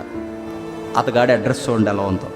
అప్పుడు రాము వంశస్థుడు, మీరు ఎక్కడికి వెళ్ళిపోకండి, రాము అనగానే అక్కడ శ్రీలంక దగ్గర ఉంటుంది అదేనండి అనకండి, అది కాదు, ఆ రాము కాదు. ఈ ఓడింగా ఆ ప్రజలు చెదిరిపోయి ఆ శ్లోకాలన్నీ ఇలా వచ్చినాయి. కానీ అప్పుడు రాము వంశస్థుడును బూజీయుడును బరగయేలు కుమారుడు ఎలీహు యోబు దేవుని కంటే తానే నీతిమంతుడైనట్లు చెప్పుకొనుడు చూసి అతని మీద బహుగా కోపగించి. నిజంగా నేను చెప్తున్నానండి, ఈ డిక్లరేషను లేదా ఈ ఫైనల్ మాట యోబుకుందో లేదో నేను మనసులోకి దూరి చూశాడా అనేస్తున్నాడు. ఏమని తెలుసా? దేవుడి కంటే తానే గొప్పవాడన్న ఫీలింగ్లో ఉన్నాడని ఇతగాడు అనేస్తున్నాడు. ఎవరిని? యోబు. అప్పుడు వచ్చి అంటున్నాడట, మరియు యోబు యొక్క ముగ్గురు స్నేహితులు ప్రత్యుత్తరం ఏమీ చెప్పకయే యోబు మీద దోషం మోపినందుకు వారి మీద కూడా అతగా బహుగా కోపగించి ఏమంటున్నాడు చూడండి. ఇద్దరిని తప్పు పడుతున్నాడట. యోబేమో నా తప్పు లేదన్నందుకు దేవుడిదే తప్పు అన్నట్టు మాట్లాడుతున్నాడు. యోబు నాకు నచ్చలేదు. అతడు అడుగుతున్న క్వశ్చన్స్కి మీరు ఆన్సర్ చేయకుండా మీ నోటికి వచ్చిన సబ్జెక్ట్ అంతా మాట్లాడుతున్నారు, చెప్పింది చెప్పకుండా. మీరు నాకు నచ్చలేదు. ఒక మాటలో చెప్పాలంటే అసలు మీ డిస్కషనే బాలేదు, నేను చెప్తాను నేను అందని మొదలెట్టాడట. 32వ అధ్యాయం నుంచి అది వ్యవహారం. ఈ 32వ అధ్యాయం నుంచి మొదలుపెట్టిన తర్వాత మాట్లాడుతూ అంటున్నాడు ఎలీహు. ఎంత మాట అంటున్నాడు చూడండి, 4లో చిన్న మాట. నిన్న పిన్న వయసు గలవాడును మీరు బహు వృద్ధులు అన్నాడు చూడండి. ఆ మాట కనబడిందా? 4వ వచనంలో 2వ మాట, 6వ వచనంలో 2వ మాట. నేను పిన్న వయసు గలవాడిని మీరు బహువృద్ధులు. ఈ ఏతువు చేతను నేను భయపడి నేను తాత్పర్యం తెలుపుటకు తెగింపలేదు. వృద్ధాప్యము మాట్లాడదగును, అధిక సంఖ్య గల ఏండ్లు జ్ఞానము బోధింపదగునని నేను అనుకుంటున్నాను. అయినను నరులలో ఆత్మ ఒకటి ఉన్నది. ఇంకా అలా మొదలెడతాడు. మీ వయసు మాట్లాడుతుంది, మీ అనుభవం మాట్లాడుతుంది, మీ జ్ఞాపకాలు మాట్లాడతాయి అనుకున్నాను. అసలు మీరు ఏమీ మాట్లాడు, మీకు వయసు వచ్చేసింది తప్ప జ్ఞానం కూడా రాలేదన్నాడట. నేను మాట్లాడతాను, జాగ్రత్తగా వినండి అని అప్పుడు మొదలెట్టి ఇవన్నీ చెప్పుకొస్తున్నాడట. అప్పుడు దేవుడు వచ్చి అన్నాడు, వీడెవడు అన్నాడు. ఎవరిని? ఈ రాము. ఎవరు? ఈ రాము నుంచి వచ్చిన ఈ తెగ బీరకైపోయింది, వీడెవడు అన్నాడు. ఆ మాట అతగాడికే కాదు, వాక్యానికి అర్థాలు అన్నారు. ఈ ఎలూహుకే కాదు, ఈ ముగ్గురు అవసరమైతే యోబును కూడా ఈ జ్ఞానము లేని మాటలు మాట్లాడుతున్నా నువ్వెవరు అని అడుగుతారట. నిజానికి ఒక మాట విడ్డూరం ఏంటంటే, ఎలూహు ప్రసంగం అంతా, ఈ అధ్యాయాలంతా దేవుడికి సపోర్ట్గానే ఉంటాయి. మీకు చదవని కావాలంటే, దేవుడు గొప్పోడు, దేవుడు గంభీరుడు, శూన్యములో భూగోళమును వేలాడదీసినవాడు అన్న సైంటిఫిక్ వర్డింగ్ వాడింది ఎవరు తెలుసా? ఎలూహువే. ఆకాశం మీద మేఘాలు కప్పినవాడు, దేవుడు తన ఉన్నతమైన స్థలం మీద కూర్చొని గంభీరముగా పరిపాలించేవాడు, తప్పిదము లేనివాడు, పవిత్రుడు, నిర్దోషమైన వ్యక్తిత్వం కలిగిన, ఇలాంటి గంభీరమైన పొగడతల ప్రసంగం చేసింది ఎవరంటే యోబు స్నేహితులకి వేరుగా వచ్చిన ఎలూహు అనే ఒక వ్యక్తి. ఇంత గొప్పగా దేవుడు సపోర్ట్ చేస్తే దేవుడు అన్నాడట, నువ్వెవడరా అని అడిగాడట. గమనిక ఏంటో చెప్పనా, దేవుడి గురించి గొప్పగా చెప్పడం తప్పు కాదు, సత్యం బోధించి మాట్లాడడం తప్పు కాదు. కానీ ఏది తప్పు అంటే, చెప్పాల్సిన టైంలో సత్యాన్ని చెప్పాల్సిన విధముగా చెప్పకపోతే దేవుడు అంటాడు, వీడెవడు అని అడుగుతాడు ఆయన. జాగ్రత్త, మనం దేవుని కోసం మాట్లాడుతున్న ఒళ్ళు దగ్గర పెట్టుకోవాలి. చెప్పాల్సిన విధముగా చెప్పకుండా బాధల్లో ఉన్న వాడి దగ్గరికి వెళ్ళి దేవుడి కొరకే మాట్లాడుతూ, సత్యమే మాట్లాడుతూ, సువార్తే చెబుతూ, వాడి దృష్టిలో దేవుణ్ణి గొప్ప చేస్తూ, నీకు ఇలా జరగడానికి కారణం దేవుడే అన్న ఒక్క పదాన్ని వాడితే నేను చెప్తున్నాను, వాడిని దేవునికి దగ్గరగా బదులు దేవుణ్ణి వాడి దృష్టిలో చెప్పండి శత్రువుని చేస్తాం. గుర్తెట్టుకోండి. ఎప్పుడన్నా జాగ్రత్తగా మాట్లాడమని ఎవరి దగ్గరికి వెళ్తే అవసరమైతే ఒక మాట చెప్పండి, బ్రదర్ బాధలు కలిగే ఉంటాయి, బాధలు దేవుని దగ్గరికి వెళదాం, ఆయన పాదాల మీద పడదాం, ఆయన సన్నిధికి రండి, ఆయన మీద పడండి, మన సమస్యలకు సమాధానం ఆయనని చెప్పండి తప్ప, నీకు ఈ రోగం రావడానికి, నీకు ఈ బాధ రావడానికి, మీ పిల్లలు చచ్చిపోవడానికి కారణం నువ్వే అని అన్నావో వాళ్ళు లెక్కలు వేసుకుంటూ కూర్చుంటాడు. నేను ఏం చేశాను దేవునికి, నేను ఏ రోజు ఏం చేశాను, ఏమీ చేయకపోయినా నాకు ఎలా జరిగిందంటే, ఇలాంటి దేవుడు నాకు వద్దనుకుని వెళ్ళిపోతాడు. మనం చేసే తింగర పనులు గుర్తెట్టుకోండి. యోబు స్నేహితులతో కలిపి మాట్లాడుతున్న ఈ నాలుగో వ్యక్తి చేసిన పని ఏంటంటే, యోబుని దేవునికి చెప్పండి విరోధముగా తయారు చేస్తున్నారు. నిజంగా చేస్తున్నాడు. అందుకే దేవుడు కలగజేసుకున్నాడు, వచ్చి మాట్లాడుతున్నాడు, సుడిగాల్లో నుండి ప్రత్యక్షమై మాట్లాడుతున్నాడు. ఏమని? జ్ఞానము లేని మాటలు. నేను అంటున్నాను, శూన్యములో భూగోళం వేలాడడం జ్ఞానం లేని మాట చెప్పండి. గెలీలియో పుట్టకముందు మాట అది, సైన్స్ పుట్టకముందు మాట, నక్షత్రాలు కదులుతున్న ఆ మాటలు జ్ఞానం లేని మాటలా? దేవుడు గొప్పోడన్న మాట జ్ఞానం లేని మాట, దేవుడు సర్వోన్నతుడన్నది జ్ఞానం లేని మాట. ఇవేవి జ్ఞానం లేని మాటలు కాదు. మరి ఎందుకు జ్ఞానం లేని మాటలు అంటే, జ్ఞానమే చెప్పాల్సిన దగ్గర చెప్పకుండా, చెప్పాల్సిన సమయాన్ని చూడకుండా, అవసరమైన మాటలు మాట్లాడకుండా, అవసరం కాని సంగతిలో చెప్పకూడని సమయంలో చెబితే జ్ఞానము కలిగిన మాటలు కూడా జ్ఞానం లేని మాటలే అవుతాయి. గుర్తెట్టుకోండి.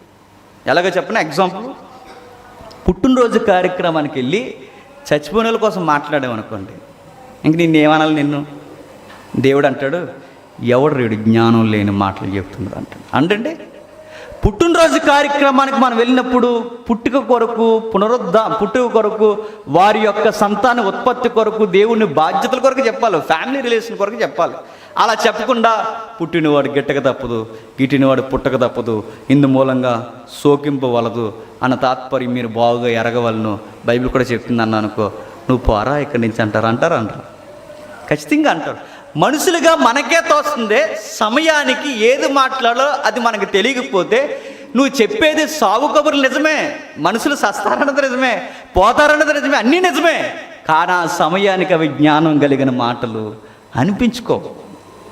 ఏ సమయానికి ఏం చెప్పాలో మనకి తెలియాలి. సత్యం తెలియడమే కాదు, సత్యాన్ని చక్కగా బోధించడం కూడా రావాలి, ఎదుటితో మాట్లాడటం. దేవుడు అదే అంటున్నాడు, జ్ఞానము లేని మాటలు చెబుతున్నా వీడెవడు. బాధలున్న యోబు దగ్గరికి దేవుడు వచ్చి ఏదో ఒకలాగా వాదార్చడానికి బదులు దేవుడు పరీక్షిస్తూ తన సృష్టిని గూర్చి అడుగుతున్నాడట. తన ప్రశ్నల పరంపర యోబు మీద గురిపిస్తున్నాడట. దేవుడు అడుగుతున్నాడు, బాధల్లో ఉన్న యోబు దగ్గరికి వచ్చి బోధ ఏంటో నేర్పించాలనుకున్నాడట. క్వశ్చన్ స్టార్ట్ అవుతుంది. పౌరుషము తెచ్చుకొని నీ నడుము బిగించుకొనుము, నేను నీకు ప్రశ్న వేయదును, నీవు దానిని నాకు తెలియచెప్పుము. నేను భూమికి పునాదులు వేసినప్పుడు నీవు ఎక్కడ ఉంటివి. అక్కడ ఒక పదం ఉంది చూడండి, పౌరుషము తెచ్చుకొనుము అన్నాడు. ఏం తెచ్చుకోవాలట? పౌరుషం అంటే ఆయన గాలిపించుకోవడం కాదు, ఆ ఫీలింగ్ వద్దు. ఇందాక అన్నయ్య చూపించిన వీడియోలో ఆవిడ తొడగొట్టేస్తుంది చూసారా, వామ్ము అనిపించిందండి ఆవిడ చూస్తే, ఇలా కూడా తొడగొడతారా అని. సౌండ్ రికార్డింగ్లో కూడా వచ్చేసిందంటే మరి ఏ రేంజ్లో మరి బాలయ్య గారే అవక్క అయిపోతారేమో, అంత అలా కొట్టించి చూడండి ఆవిడ. క్రిస్టియన్ అంటే సిగ్గండి. పౌరుషం తెచ్చుకోవడం అంటే పౌరుషంగా మాట్లాడటం కాదు. పౌరుషం తెచ్చుకోవడం అంటే తొళ్ళలో మేసాలో చెప్పండి కొట్టేసుకుని తిప్పేయడం కాదు. పౌరుషం అంటే నేను ఏమాత్రం తగ్గనండం కూడా కాదు. పౌరుషం అంటే నీ భయము, నీ బెడద, నిన్ను భయపెట్టే సమస్యను ఎదిరించు అన్నట్టు. దేవుడు ఎంత మోటివేటర్ చూడండి, ఎంత బాగా మోటివేషన్ చేస్తున్నాడో. పౌరుషం తెచ్చుకుంటే యోబు జీవితంలో పౌరుషం ఏమైంది చెప్పండి. వీళ్ళ మాటలకి, వీళ్ళ తోటాలకి, ఈ శ్రమలకి, ఈ బాధలకి ఎంత డిప్రెషన్లోకి వెళ్ళిపోయాడంటే నేను పుట్టకపోతేనే బాగున్నాను, నా తల్లి గర్భంలో నేను పిండముగా రాలిపోతేనే బాగున్ను, చీకటిగా ఉన్నప్పుడు ఆ చీకటిలో మాయగా నేను పడిపోతేనే బాగున్ను, ఋతుక్రమంలో మా అమ్మ కాల గర్భాల్లో నుంచి నేను రాలిపోతే బాగున్నా అన్నాడు. ఒక మాట చెప్పాలంటే నేను అనవసరంగా పుట్టాను అన్నాడు. నాకు చావు ఆ రోజు వచ్చేస్తే బాగున్నా అన్నాడు. ఎంత డల్ అయిపోయాడంటే, ఎంత డీప్ డిప్రెషన్లోకి వెళ్ళిపోయాడంటే తన పౌరుషం చచ్చిపోయిందట. ఒక మాట నేను అంటున్నాను జాగ్రత్తగా, భయం అనేది మన డిగ్నిటీని తగ్గించేస్తుంది. అడు గుర్తెట్టుకోండి. ఎప్పుడన్నా ఏదన్నా సమస్య మనకు వచ్చినప్పుడు మన ఆత్మగౌరవాన్ని ఆ భయం ఏం చేస్తుంది తెలుసా? తగ్గించేస్తుందట. సమస్యలు మనం చూసి బెంబేలెత్తిపోతే సమస్య మనల్ని ఏం చేస్తుంది తెలుసా? చంపేస్తుంది. గుర్తెట్టుకోండి, నీ ఆత్మగౌరవాన్ని నేను చేతగానోళ్ళ చేసేస్తుంది. దేవుడు అదే చెప్తున్నాడు. నీ డిగ్నిటీ ఏమైపోయింది యోబు, నీ ఆత్మ గౌరవం ఏమైపోయింది యోబు? లేచి పౌరుషం తెచ్చుకో, గౌరవంగా ఉండు, చక్కటి ఆత్మ ధైర్యంతో నిలబడు. ఉత్తమమైన దాని కొరకు నువ్వు మాట్లాడుతున్నావు. ఎస్, నువ్వు మాట్లాడదు రైటే, బట్ నువ్వు ఎందుకు మాట్లాడుతున్నావంటే ఈ గ్రాఫ్లో చూసి నువ్వు ఫీల్ అయిపోతున్నావు. యోబు, నేను ఒక విషయం అడుగుతాను, పుట్టుక కోసమే మాట్లాడుతున్నావంటే నేను ఎందుకు పుట్టానని అనుకుంటున్నావా యోబు? ఎందుకు పుట్టానో కాదు, ఎందుకు బ్రతుకుతున్నానని కూడా అనుకుంటున్నావా యోబు? ఇవన్నీ డిప్రెషన్లో ఉన్న వాళ్ళు అంటారండి, మీరు కావాలంటే చూడండి సార్. నేను అనవసరంగా పుట్టాను, అనవసరంగా బతుకుతున్నాను, నా బ్రతుకు వేస్ట్, అసలు నాకు బతకాలని లేదు అని పెద్ద పెద్ద ప్రశ్నలు బాధల్లో వస్తాయా రావా చెప్పండి? ఖచ్చితంగా వస్తాయి. బాధలు ఉన్నప్పుడు భారీ డైలాగులు ఏంటంటే నేను అనవసరంగా పుట్టాను, అనవసరంగా బతుకుతున్నాను, నేను ఎవరి కోసం బతకాలి, ఎందుకు బతకాలి? మరి ఏం చేస్తావంటే చచ్చిపోతున్నా. ఒక న్యూస్ వచ్చింది చూసారు లేదు, వాళ్ళ ఆవిడ అర్థం చేసుకోలేదని, అత్తగారు సపోర్ట్ చేయలేదని, బామ్మర్దులు సరి అయిన వాదార్పు ఇవ్వలేదని, ఇచ్చిన డబ్బులు సరి టైంకి తిరిగి ఇవ్వకపోగా ఎగబడి మరలా మాటలు అన్నారని చివరికి ఆయన అనుకున్నాడు. నేను ఎంతో గౌరవంగా బతికాను, ఎంతో పౌరుషంతో బతికాను, నా భార్యని ఎంతో ప్రేమించాను, ఈరోజు నన్ను రోడ్డు మీద పడేసింది, నన్ను గౌరవాన్ని తీసేసింది, నన్ను పీకల్లో తప్పుల్లోకి తోసేసింది. అందుకే ఈ శ్రమ, ఈ బాధ, నాకు సావు కన్నా సుఖం ఏది లేదనిపించింది. అని ఒక అబ్బాయి అండి ఊరేసుకుని మొన్నే చచ్చిపోయాడు. శ్రమ ఏమంటుంది తెలుసా? మనతో చచ్చిపో అంటుంది. బాధ ఏమంటుంది తెలుసా? నువ్వు ఇంక మళ్ళీ పైకి లేవలేవు కానీ ఇక్కడి నుంచి ఇంకా ఆగిపో అంటుంది. డిప్రెషన్ నన్ను ఏం చేస్తుంది తెలుసా? డౌన్ చేసేస్తుంది. దేవుడు ముందు యోబుని ఎలా లేపాలనుకుంటున్నాడంటే పౌరుషం తెచ్చుకో అన్నాడు. ఏమన్నాడు? పౌరుషం తెచ్చుకో, పౌరుషం తెచ్చుకొని మాట్లాడు. ఏం మాట్లాడాలి ప్రభువా అని ఇలా చూసుంటాడని కళ్ళు పెద్ద వచ్చేది ఆ సుడిగాల్లో నుంచి. ఏం మాట్లాడాలి ప్రభువా అని చూసినప్పుడు యోబు గారికి మాట్లాడడం స్టార్ట్ చేశాడు దేవుడు. నిజానికి యోబుతో దేవుడు పెడుతున్న ఆ పరంపర ప్రశ్నలు ఎలా ఉన్నాయో ఒకసారి చూద్దాం, ముగించేసుకుందాం త్వరగానే. చాలా వేడిగా ఉంది కదా, వేడి సుడిగాలు వచ్చినట్టు అవుతుంది మనకి. చూద్దాం ఒకసారి త్వరగా.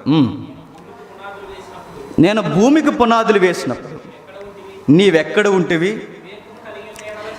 నీకు వివేకము కలిగి ఉన్న ఎడల చెప్పుము.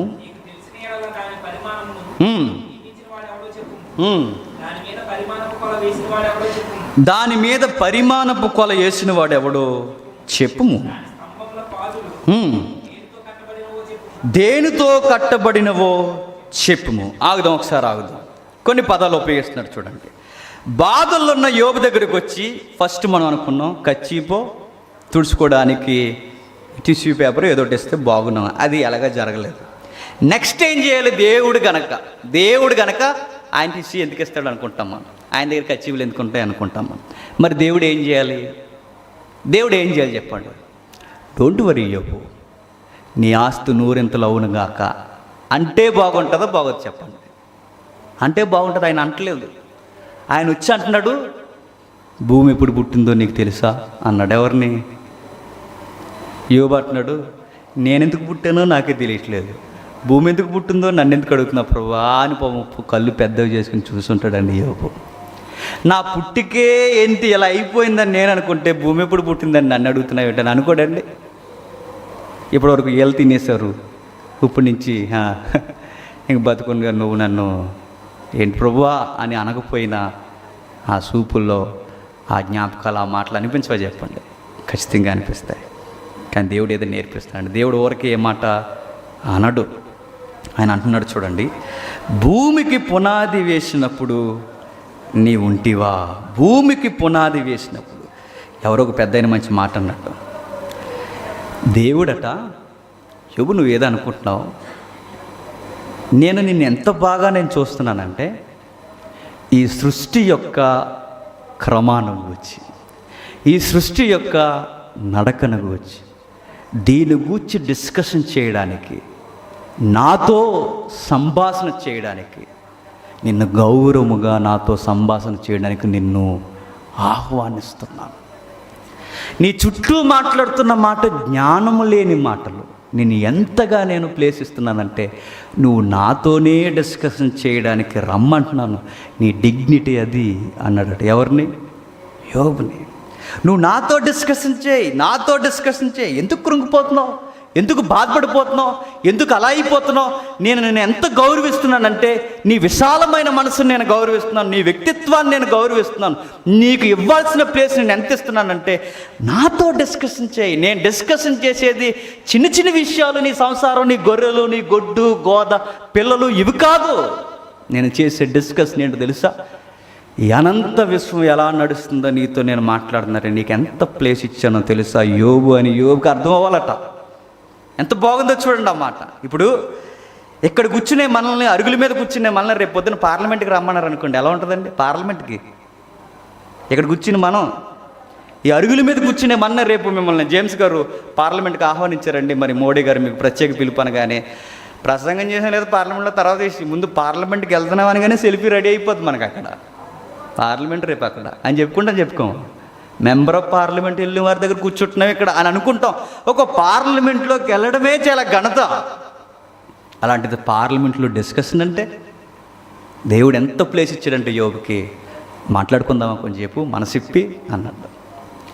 నీ బాధ నువ్వు చెప్పావు, నేను కూడా నీతో మాట్లాడతాను, మన మనసులు రెండు కలిపి ఒకసారి మాట్లాడమని. ఎప్పుడు గుర్తుపెట్టుకోండి, బాధల్లో ఉన్నవాడిని ఎలా వాదార్చాలి అంటే, వాడు ఏ బాధల్లో ఉన్నాడో, ఏ సమస్యలు ఉన్నాడో అందులో నుంచి ఆడి మైండ్ని చెప్పండి తిప్పాలట మరొక వైపుకి. మనం అది చేయం. మనం దేవుడు చూడండి ఎంత తెలివిగా యోబుతో మాట్లాడుతున్నాడంటే, నువ్వు ఈ లోకల్ స్క్రీన్లో చూస్తున్నావు యోబు, ఈ సమస్యల్లో చూస్తున్నావు యోబు, దీనిలోనే పడి ఏడుస్తున్నావు యోబు, ఇదే పెద్ద నువ్వు ఏదో ఇబ్బంది అనుకుంటున్నావు, నడిపింపు అనుకుంటున్నావు యోబు, బిగ్ స్క్రీన్ ఒకటి ఉంది చూస్తావా అని అడిగాడు.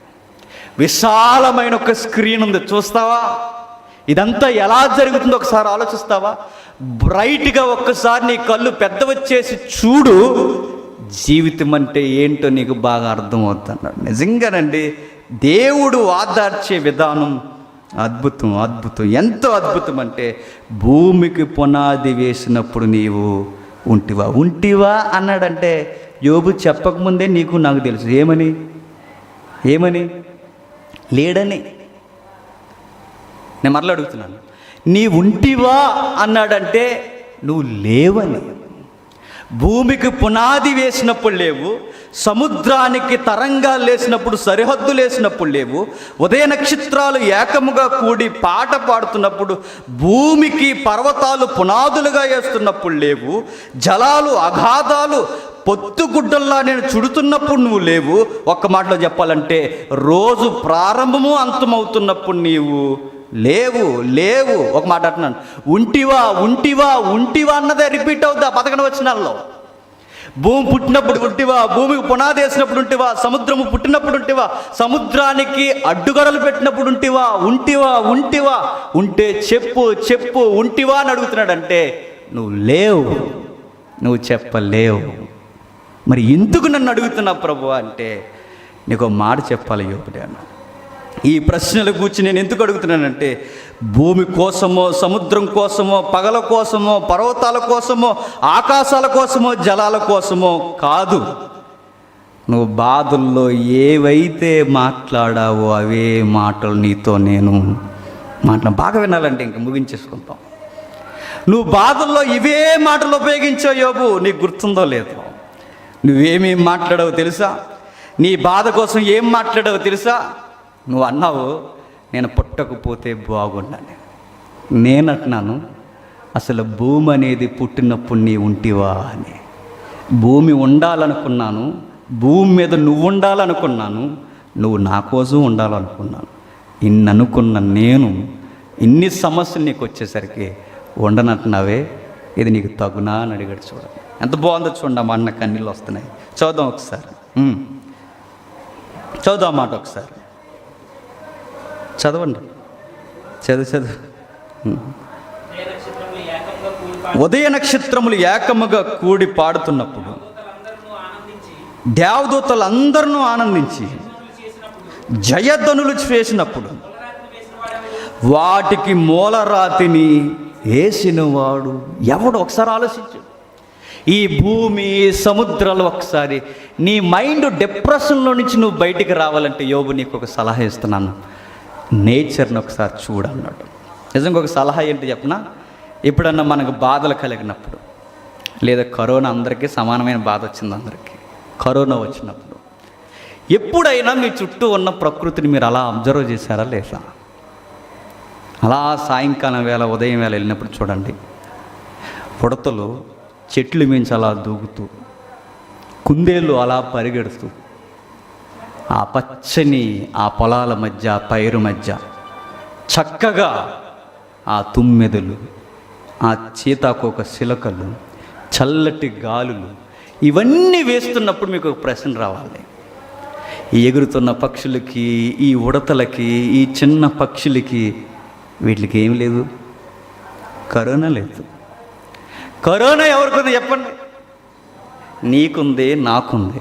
మరి ఆ ఎగిరే పక్షులకి లేదు, ఆ వీచే గాలికి లేదు, ఆ చెట్లకి, ఆకులకి లేదు, ఆ తిరుగుతున్న చిన్న చిన్న జీవితాలకి లేదు. అవి జీవన శైలి అంటే చెప్పిన చక్కగా తింటాయి, ఎగురుతాయి, పరిగెడతాయి, గంతులేస్తాయి. అవి చూసినప్పుడు మన మనసు అనిపిస్తుందట, జీవితం బాగుంది అనిపిస్తుందట. మన మైండ్ డిప్రెషన్ నుంచి బయటికి రావాలంటే దేవుడు అంటున్నాడు, చుట్టూ ఏం జరుగుతుందో ఒకసారి చూడు అన్నాడు. ఏం జరుగుతుందో ఒకసారి అబ్జర్వ్ చేయి, ఈ భూగోళం ఏం చేస్తుందో ఒకసారి చూడు.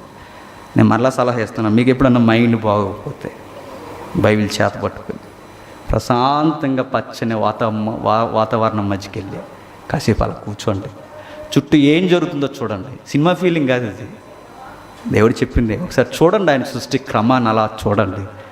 అప్పుడు అనిపిస్తుంది, వీటికి లేని బాధ మాకు ఎందుకు వచ్చిందంటే ప్రభువా నీకు దగ్గరగా లేవు కనుక ఇవన్నీ మా పురాకులు మేము పడుతున్నామని అర్థమవుతుంది. మనకి మా సమస్యలు మేము మోయలేకపోతున్నాం, మా భారాలు మేము మోయలేకపోతున్నాం, మా దుర్దినాలు మా కళ్ళ ముందే మాకు కనబడుతున్నాయి ప్రభువా. అలాంటి జీవితం మాకు కావాలని దేవుని కొరకు ఒక్కసారి ఊపిరి అలా పీల్చుకుని అలా వదిలినట్టు అనిపిస్తుందట. అది మాత్రమే కాకుండా ఇంకా ఏం చెప్తున్నాడంటే, బాధల్లో ఉన్న యోబుతో దేవుడు మాట్లాడుతూ ప్రార్థన చేశాడు, సంభాషణ చేశాడు. బాధల్లో జ్ఞానం లేని మాటలు యోబు స్నేహితులే కాదు, యోబు కూడా మాట్లాడాడు. యోబు కూడా జ్ఞానం లేని మాటలు మాట్లాడాడా అంటే ఖచ్చితంగా మాట్లాడాడు. జ్ఞానం లేని మాటలు యోబు ఏం మాట్లాడాడంటే మీరు స్టడీ చేయండి, నా పుట్టుక వేస్ట్ అన్నాడు. జ్ఞానం లేని మాటలు ఏం మాట్లాడాడంటే మా అమ్మ నన్ను అనవసరంగా కందన్నాడు, నా దేవుడు నన్ను పరీక్షించడానికి ఈ పరీక్షల గుండా నన్ను నడిపించేస్తున్నాడు, నన్ను ఏడిపించేస్తున్నాడు అన్నాడు. ఇది నేను తట్టుకోలేకపోతున్నాను అన్నాడు. ఇంకా ఓవర్గా మాట్లాడాలంటే నా తప్పు ఏమీ లేదని దేవుడినే వాళ్ళు అన్నట్టుగా కాస్తంత తక్కువ చేసినట్టుగానే మాట్లాడాడు. చెప్పిన బాధల్లో జ్ఞానం లేని మాటలు మాట్లాడడం సహజమే. అప్పుడు చూడండి, ఏదో మాట్లాడేస్తుంటాం మనం, చూసారా? బాగా బాధ ఎక్కువైపోయినప్పుడు ఇంకా లోపల నుంచి ఏమొస్తాయో కూడా మనకు తెలియదు. ఆ టైంలో ఈ మాట అనొచ్చు లేదు కూడా మనకు తెలియదు.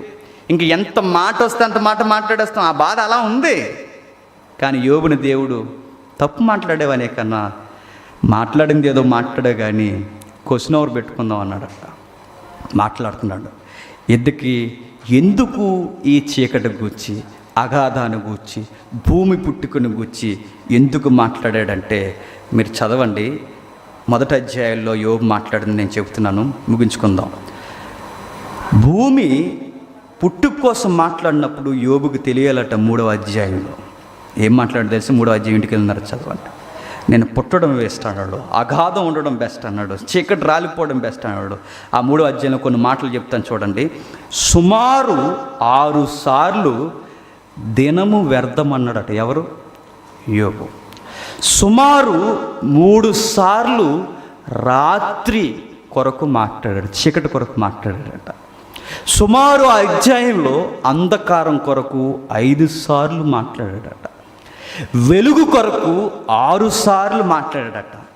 ఎందుకు ఈ మాటలు మాట్లాడాడంటే తన లైఫ్ వేస్ట్ అని, దినము వేస్ట్ అన్నాడు, చీకటి వేస్ట్ అన్నాడు, దినాలు వేస్ట్ అన్నాడు, నెక్స్ట్ అంధకారం బెస్ట్ అన్నాడు, వెలుగు కూడా నన్ను చూడకపోతే బాగోదన్నాడు.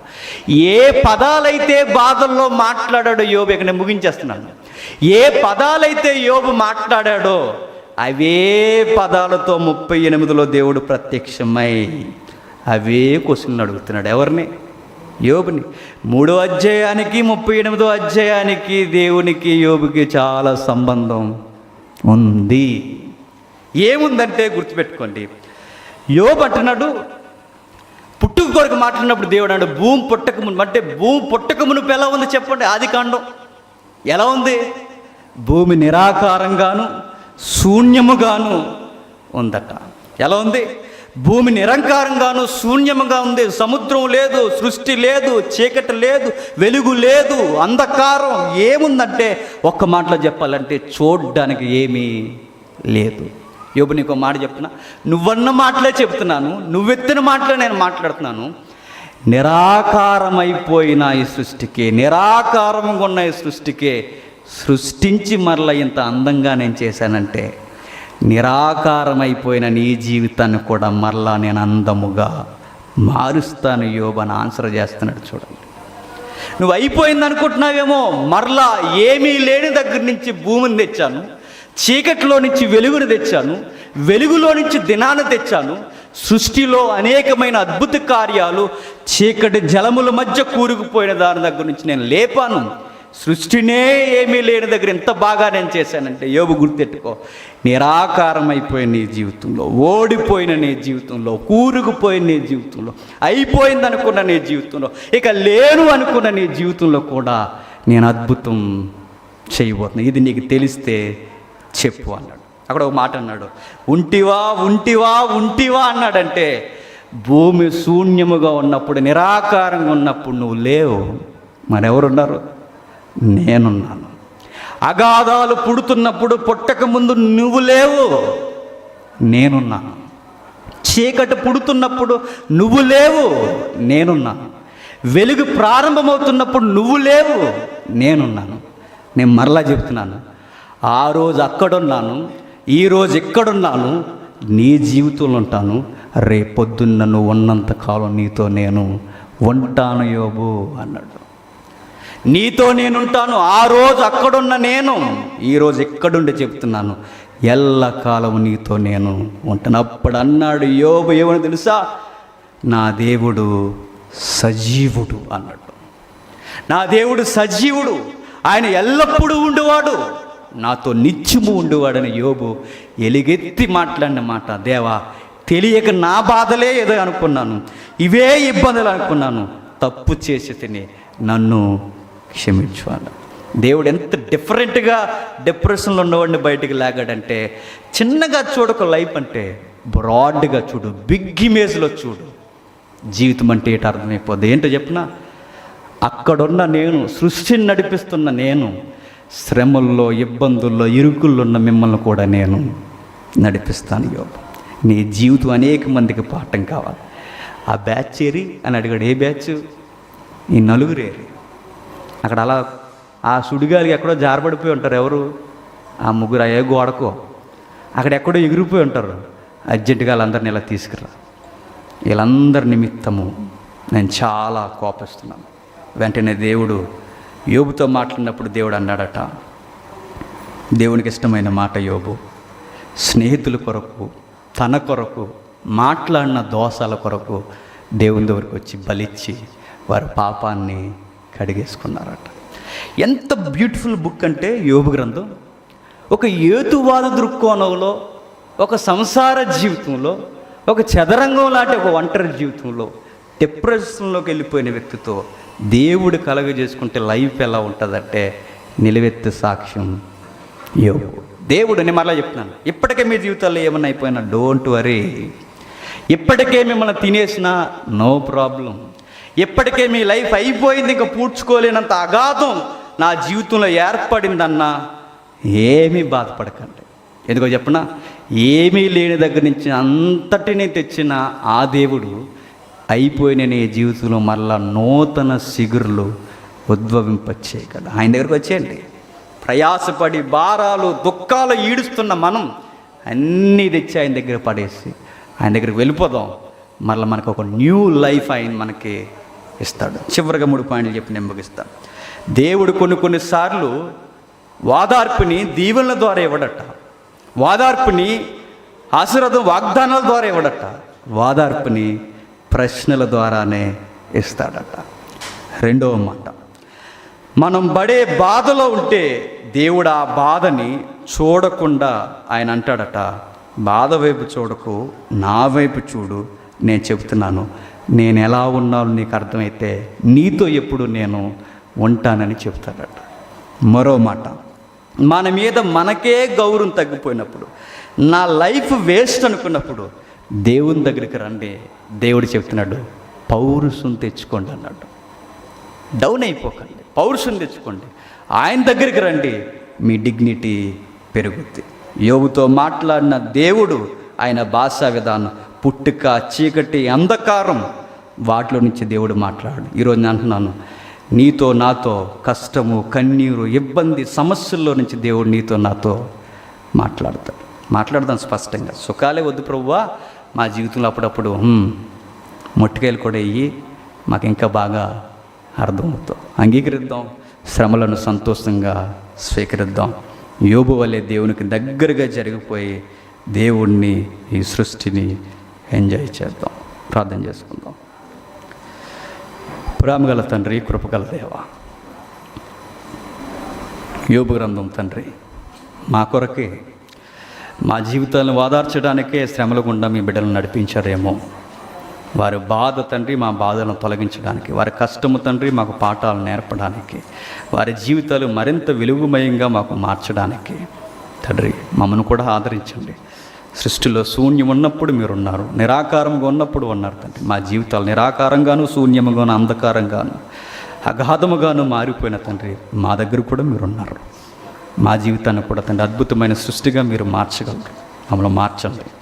మా కష్టాలు, కన్నీళ్ళు తుడిసివేస్తంటే మా జీవితాన్ని అద్భుతంగా మీరు మారుస్తారని కోరుతూ, మా సమస్యలను, మా ఇబ్బందులను తెచ్చి మీ పాదాల దగ్గర విడిచిపెడుతూ క్రీస్తునామని ప్రార్థన సమర్పిస్తున్నాము తండ్రి.